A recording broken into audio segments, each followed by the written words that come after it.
ज्ञान खंड। ग्रंथ का नाम पक्षपात रहित मार्मिक तत्वमाला अर्थात परमात्मा। ग्रंथ का प्रारंभ डेट है मार्च 2016। लिखने का स्थान है दोहा कतर। ज्ञान खंड अध्याय 1। इस ग्रंथ में आप जानेंगे कि शिव और काली, सनकादि ऋषि, नागा साधु, बुद्ध और जैनी तीर्थंकर, आदम और हवा आदि महान हस्तियों के निर्वस्त होने का रहस्य क्या है। श्री कृष्ण और गोपियों के रास लीला में स्पर्श और आलिंगनों के बावजूद भी वे सभी निष्पाप और शुद्ध थे। इसका रहस्य क्या है। पत्नी, पुत्र, पौत्रादि होने के बावजूद शिव, कृष्ण, विष्णु को महान योगीराज कहा जाता है। इसका क्या रहस्य है। यह एक पक्षपात रहित मानव ग्रंथ है जो सभी धर्म, मजहब और रिलीजन के लिए है। यह सभी ऊंची नीची जातियों के लिए है। इसमें वही बात कही गई है जो श्रुति, स्मृति, धम्मपद, महावीर वाणी, तौरात, जबूर, इंजिल, कुरान, बाइबिल, गुरु ग्रंथ साहिब, गुरुवाणी और अन्य सभी रिलीजन्स के धर्म ग्रंथों में कही गई है। इसलिए इस ज्ञान पर सभी का अधिकार है। इच्छा के आधार पर पूरी दुनिया के मानवों को दो भागों में बांट सकते हैं। एक वो जो कुछ भी नहीं चाहते और दूसरे वो जो चाहना रखते हैं। सभी धर्म ग्रंथ इन्हीं दो प्रकार के मनुष्यों को ध्यान में रखकर ही बने हैं। जिन्हें कुछ भी नहीं चाहिए उनके लिए ईश्वर का सामीप्य है, और जो चाहना रखते हैं उनके लिए स्वर्ग और नरक है, अर्थात जन्नत और जहन्नुम है। कुरान और बाइबिल में जो आदम, हवा और एडम ईव का नग्न रहकर ईश्वर के सामीप्य में निवास करना था, वही कुछ न चाहने वालों की गति है। उनके अंदर सत, रज, तम इन तीन गुणों से उत्पन्न होने वाले काम, क्रोध, लोभ, मद, मत्सर, डाह, इच्छा, राग, द्वेष और अहंकार आदि कोई भी फीलिंग्स नहीं थी। लेकिन उनके द्वारा चाह रूपी फीलिंग्स का फल खा लेने के उपरांत जो गति हुई, वही स्वर्ग और नरक में ले जाने वाली गति है। दरअसल ईश्वर चाहते हैं कि हर इंसान अपने आप में पूर्ण और संतुष्ट रहे। वो शैतान के बहकावे में आकर माया निर्मित अच्छे बुरे रूपी महत्त्व और अहंकार को उत्पन्न करने वाले काम, क्रोध, लोभ, मद, मत्सर, डाह, राग, द्वेष, भय, सुख, दुख, शर्म, बेशर्म आदि फीलिंग्स से अप्रभावित रहें। इसलिए सभी धर्मों के आदि में कोई न कोई महान हस्ती समाज तक सही संदेश पहुंचाने के लिए दिगंबर रूप धारण किए हुए हैं। जैसे कि आदम और हवा, सनकादि ऋषि, शिव और काले, बुद्ध और जैनी तीर्थंकर और नागा साधु आदि।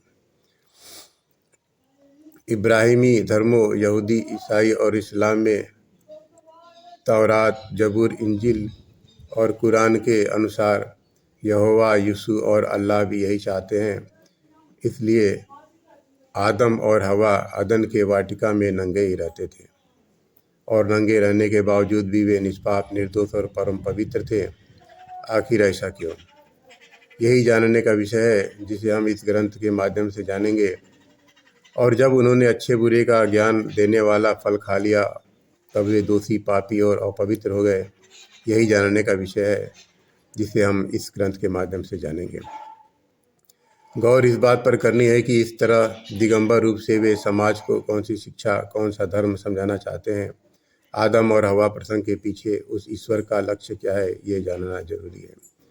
आदम और हवा को बिना घर के और बिना कपड़ों के अदन के बगीचे में रखने के पीछे उस ईश्वर का मकसद क्या था। इससे इंसानों के लिए उस ईश्वर का संदेश क्या निकलता है। इस कहानी से वे इंसानों को क्या संदेश दे रहे हैं।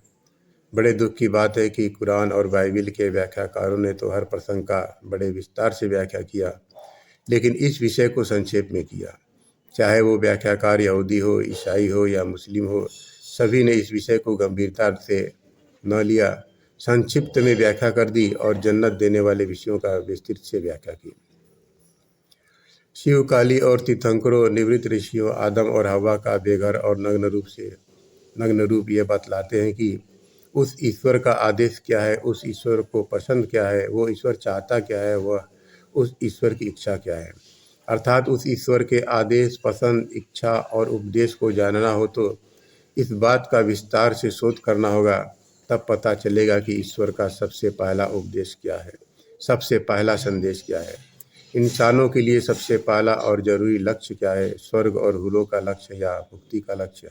इसी बात को हम इस ग्रंथ के माध्यम से जानेंगे। जब आदम और हव्वा ने उसकी पहले उपदेश अर्थात मुक्ति की, अर्थात ईश्वर के सामीप्य की अनदेखी कर दी, तब उस ईश्वर ने न चाहते हुए भी इंसानों को दूसरा लक्ष्य दिया, जन्नत और हुरों का, ताकि इंसान और न नीचे गिरे, जहन्नुम की आग से बच जाए। इसलिए इंसानों के लिए उस ईश्वर का पहला लक्ष्य ही सबसे ज़्यादा फायदेमंद और सबसे ज़्यादा जरूरी है, जन्नत और हुरे नहीं। बौद्धिस्टों में बुद्ध का निर्वस्त्र शरीर भी यही उपदेश देता है। बुद्ध भी निर्वस्त्र ही रहते हैं, फिर भी वे निष्पाप, निर्दोष और परम पवित्र हैं। आखिर ऐसा क्यों, यही जानने का विषय है। जैनियों के तीर्थंकरों का दिगंबर रूप, निर्वस्त्र रूप भी यही उपदेश देता है। उनके तीर्थंकर निर्वस्त्र ही रहते थे, फिर भी वे परम पवित्र पुण्यात्मा थे। आखिर ऐसा क्यों, यही जानने का विषय है। हिंदुओं में भी प्रारंभिक काल सतयुग के प्रारंभ में लोग निर्वस्त्र ही रहते थे और शिव जी और काली का दिगंबर रूप भी यही उपदेश देता है, फिर भी वे निष्कलंक और महान योगी कहे जाते हैं। आखिर ऐसा क्यों, यही जानने का विषय है। आधुनिक विज्ञान भी यही कहता है कि पहले के लोग नंगे ही रहते थे, फिर बाद में उन्हें अच्छे बुरे की फीलिंग्स होने पर केले आदि वृक्षों के पत्तों से केवल कटी प्रदेश के अंगों को ढकने लगे।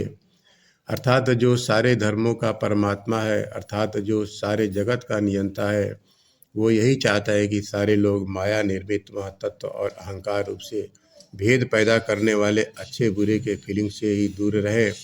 आखिर ऐसा क्यों, आखिर ऐसा क्यों, यही जानने का विषय है। स्त्री को कपड़े बदलते या नहाते वक्त चोरी से देखना पाप है, लेकिन गोपियों को निर्वस्त्र नहाते देखकर भी श्री कृष्ण निष्पाप, निर्दोष और परम पवित्र थे। आखिर ऐसा क्यों, यही जानने का विषय है।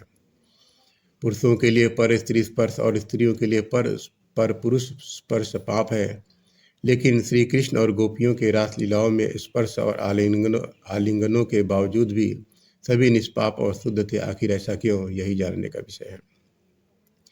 16,108 रानियों के बावजूद श्री कृष्ण परम योगी थे, क्यों? और उनसे बहुत सी संतानों होने के बावजूद वे योगीराज कहे जाते हैं। आखिर ऐसा क्यों, यही जानने का विषय है। निर्वस्त्र, काली और दिगंबर शिव निष्कलंक और योगियों के योगी कहे जाते हैं। आखिर ऐसा क्यों, यही जानने का विषय है। इन सब बातों को इस ग्रंथ के द्वारा जानेंगे।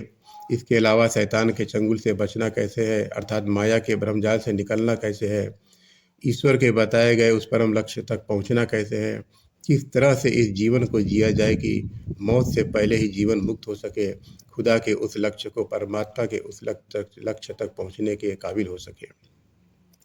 अच्छे बुरे का ज्ञान देने वाले उस फल को खाने से पहले आदम और हवा किस तरह से जी रहे थे, इन्हीं सब बातों को जानेंगे। नीचे दिए गए इन सूत्रों के द्वारा ये सूत्र जबूर, तौरात, इंजिल, कुरान, बाइबिल, गीता, धम्मपद, महावीर वाणी, श्रुति, स्मृति, उपनिषद, गुरुवाणी और सबसे ज़्यादा सूत्र शिव पुराण से लिए गए हैं। इन महामंत्रों के अनुसार जीने वालों का उद्धार निश्चित है, निश्चित है, निश्चित है। ये महाज्ञान केवल एक बार के पढ़ने से समझ में नहीं आएगा, जब इसे बार बार पढ़ा जाएगा तब इसका ज्ञान स्पष्ट होगा। इसमें